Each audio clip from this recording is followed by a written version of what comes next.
পায়েস তো আমরা প্রায় খেয়ে থাকি, সেটা কোনো শুভ কাজে হোক বা জন্মদিনে বা কোনো অনুষ্ঠানে। আজকে তোমাদের সাথে শেয়ার করব কি করে খুব সহজে পায়েস তোমরা তৈরি করবে কোনো ঝামেলা ছাড়াই। আসসালামু আলাইকুম, কেমন আছো তোমরা সবাই? নতুন একটি রেসিপিতে তোমাদের সবাইকে স্বাগত জানাই। দেখে নাও তাহলে আজকের রেসিপি কি করে আমি পায়েস বানিয়েছি। ভিডিও শুরু করার আগে একটাই রিকোয়েস্ট, যদি চ্যানেলটিকে এখনও সাবস্ক্রাইব না করে থাকো তাহলে করে দিও, আর ফেসবুক থেকে দেখলে পেজটাকে ফলো করে দিও। তো এখানে আমি প্রায় 200 গ্রাম চাল নিয়েছি। চালটাকে খুব ভালোভাবে 3 থেকে 4 বার ধুয়ে নেব। ধুয়ে নিয়ে এটাকে প্রায় ভিজিয়ে রাখবো 3 থেকে 4 ঘন্টা। এর থেকে বেশিও রাখতে পারো যদি হাতে বেশি সময় থাকে। তো আমি প্রায় 4 ঘন্টার মতো ভিজিয়ে রেখেছিলাম। খুব ভালো করে জল ঝরিয়ে নিয়েছি। এবার এটাকে ব্লেন্ড করে নেব। অনেকে অনেক রকমভাবে পায়েস বানিয়ে থাকে, একবার এরকম করে বানিয়ে দেখবে খুব ভালো হবে। আজকে পায়েসটা গুড় দিয়ে বানাবো। তো এখানে ব্লেন্ড করে নিয়েছি, একটা বাটির মধ্যে ঢেলে নেব।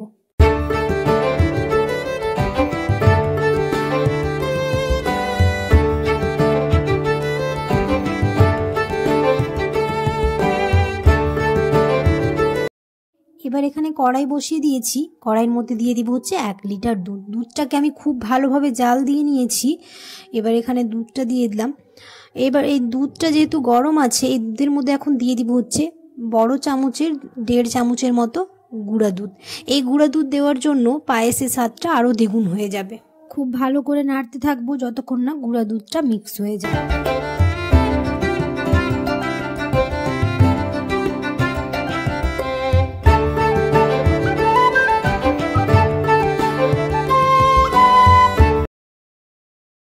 খুব ভালোভাবে মিক্স করা হয়ে গেছে। এবার চালগুলো দিয়ে দেব। খুব ভালো করে এবার নাড়তে থাকবো চালগুলো দিয়ে যতক্ষণ না ভালো করে সেদ্ধ হয়ে যায়।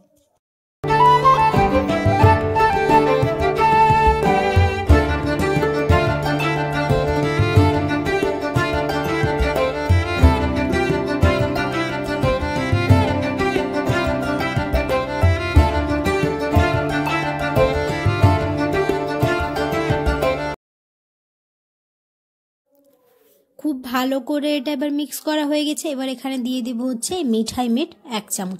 এটা দেওয়ার জন্য পায়েসের স্বাদটা আরও দ্বিগুণ হয়ে যাবে। পায়েস বানানোর সময় এটা দিলে দেখি পায়েসের থিকনেসটাও খুব ভালো আসে আর খেতেও খুব ভালো হয়। তো এখানে এবার 1 চামচ দিয়ে দেবো, দিয়ে খুব ভালো করে মিক্স করে নেব।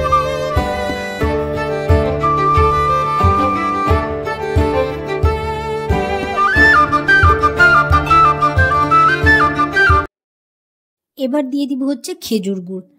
এবার তোমরা পরিমাণ অনুযায়ী দেবে, যে যেমন মিষ্টি খাও সেই অনুযায়ী মাপ করে দেবে। তো আমি এখানে প্রায় হাফ বাটির মতো দিয়েছি। দিয়ে এবার খুব ভালো করে মিক্স করতে থাকবো যতক্ষণ না গুড়টা মেল্ট হয়ে যায়।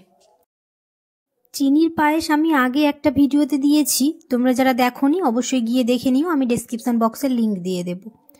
তো অনেকে আছো ভিডিও দেখে চলে যাচ্ছ, সাবস্ক্রাইব করো না, অবশ্যই সাবস্ক্রাইব করে দিও, আর ফ্রেন্ডস আর ফ্যামিলির সাথে বেশি করে ভিডিওটা শেয়ার করে দিও।